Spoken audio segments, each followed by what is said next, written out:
Hello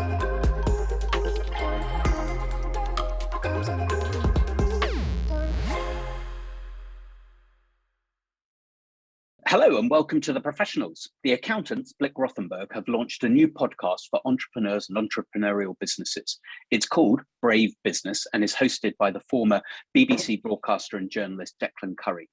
I'm thrilled to be joined today by Dan Gray, Head of Content at the accountants, Blick Rothenberg, and the mastermind behind Brave Business. Dan has kindly agreed to share with us some of the secrets behind a successful podcast. So Dan, welcome to The Professionals.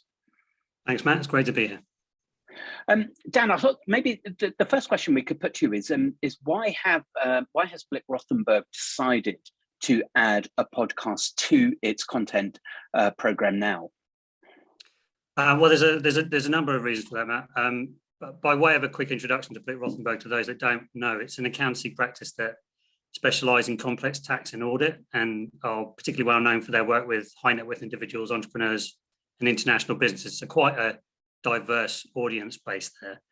And that diverse audience, obviously, as with any business, especially professional services, people consume that information, that content in a variety of ways. So we need to make sure our stories resonate with them, particularly where they are on their buyer journey.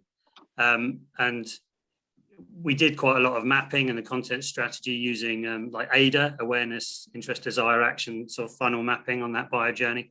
And podcasts particularly resonate with the awareness and interest phases, which is quite key for us as well, as with any business. So that was one of the primary reasons.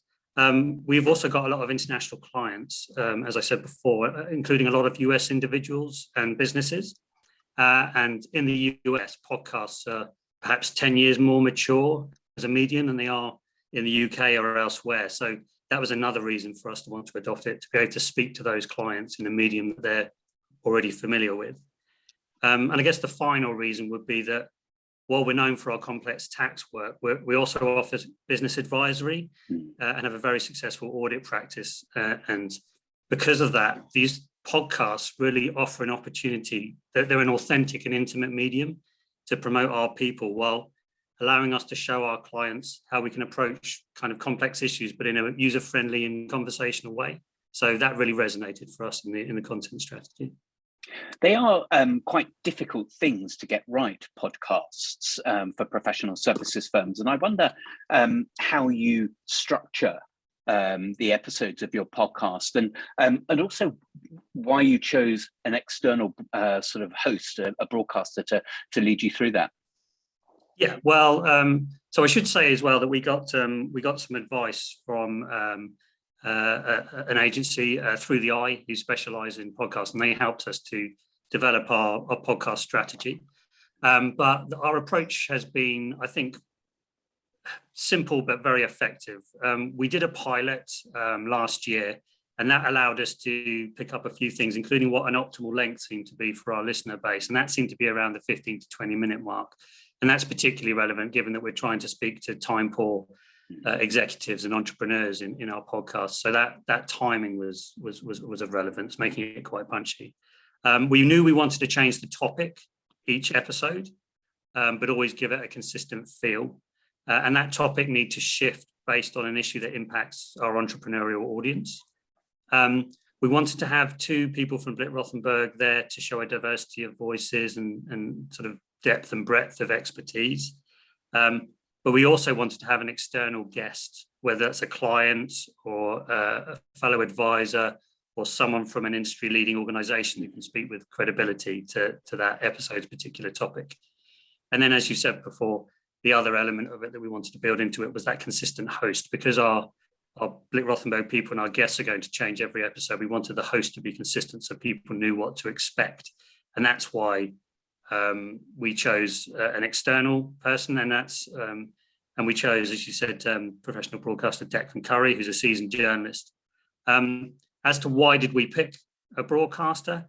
Well, there's a number of reasons for that. It adds gravitas. I mean, let's face it, a big name is not to be discounted.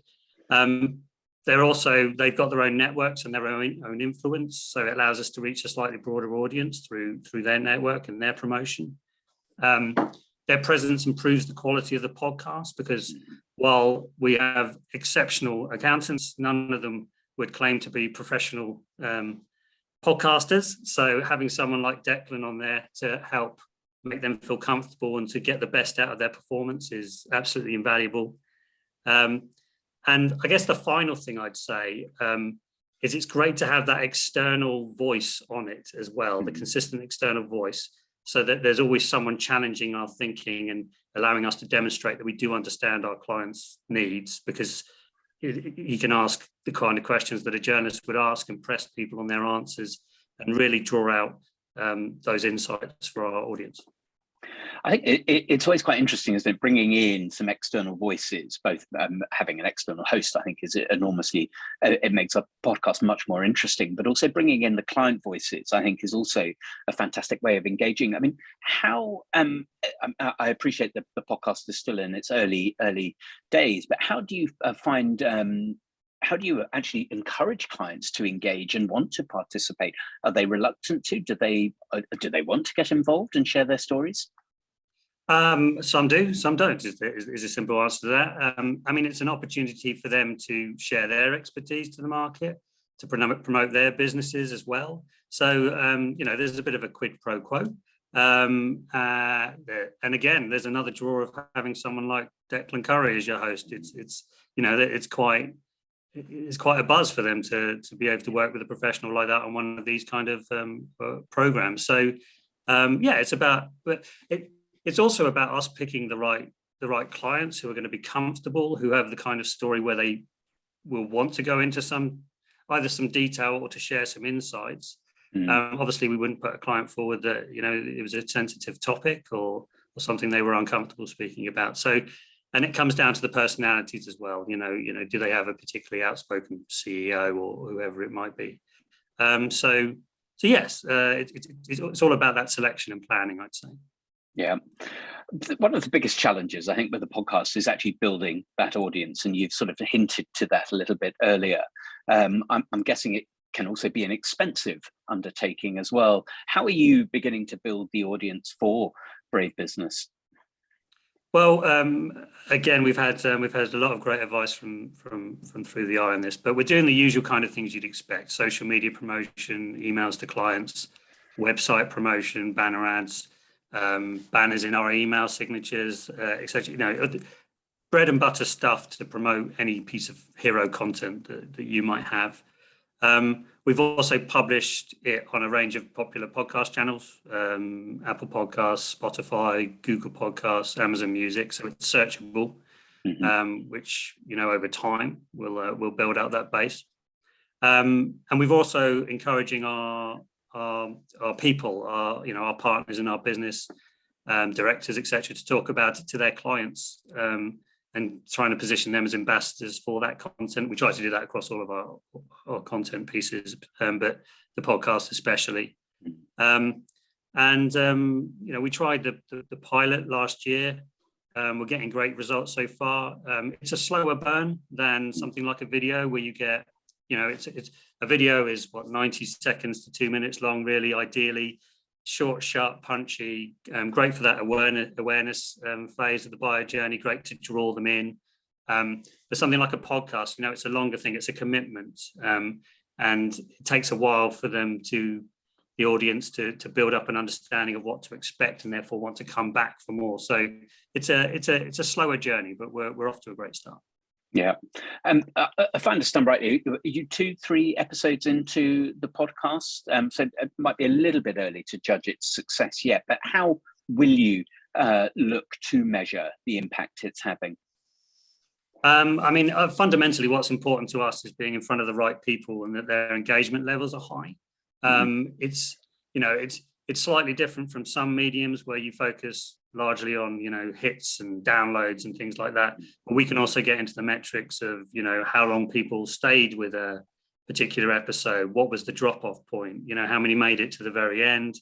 Was there a sweet spot, etc.? And we can really get into that data and try and improve and evolve the series as each episode goes on.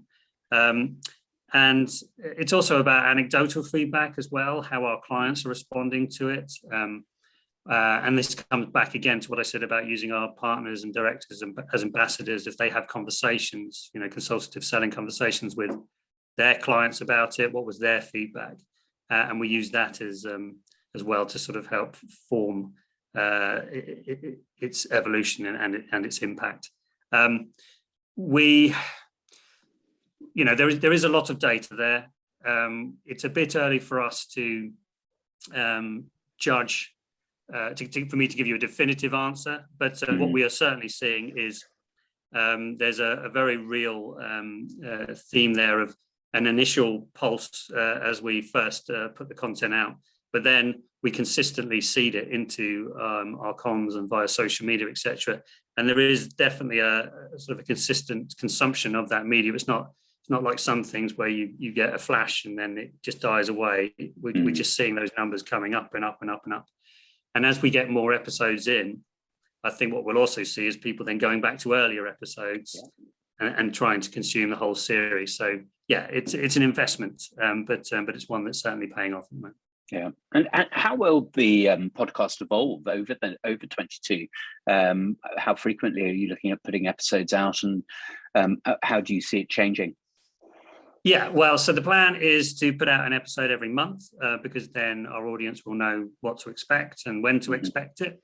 I'm not going to lie, the pandemic and lockdowns and working from home directors have they've had an impact on getting people into the studio, but we're back on track now as of time of recording this.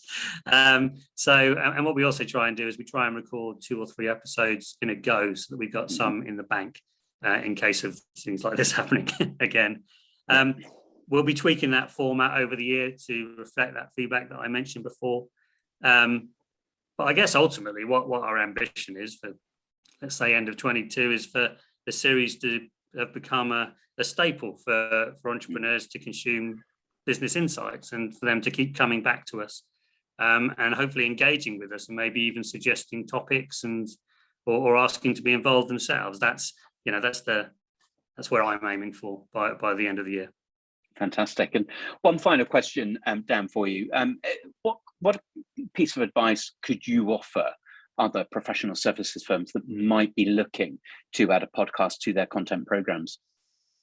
I'll be honest, I can't undervalue the advice of getting a specialist on board for this. I mean, I've been doing content for years, and I have done podcasts before, but to get someone in to help us with that strategy, what's the plan for the year? What's the plan for beyond that? What's the consistent structure and theme you want to have? How are you going to build up that expectation and that demand from your audience base? Having the insight of someone else to come in and ask us those questions and challenge us was invaluable. So I would recommend that. But also I'd say, this is a bit tried and tested for content, but keep it simple. Remember what you're trying to communicate, who you're trying to communicate it to, what you want them to feel, understand, and do. As a result of consuming that piece of content. And ultimately what we have decided on as a strategy is making sure that we're always speaking to the topics that our clients are most interested in. And that's what I think we've done. And we've got a program of exciting episodes coming up for the year ahead. And how can people find Brave Business? So it's available on all of those podcast channels I mentioned before. And also it's on our website as well. As soon as you hit our homepage, you can't miss it. Or you can Google Blick Rothenberg Brave Business and it will put it back for you. Fantastic. Dan, thank you ever so much for sharing those insights and for joining the professionals. Thanks so much for having me, Matt.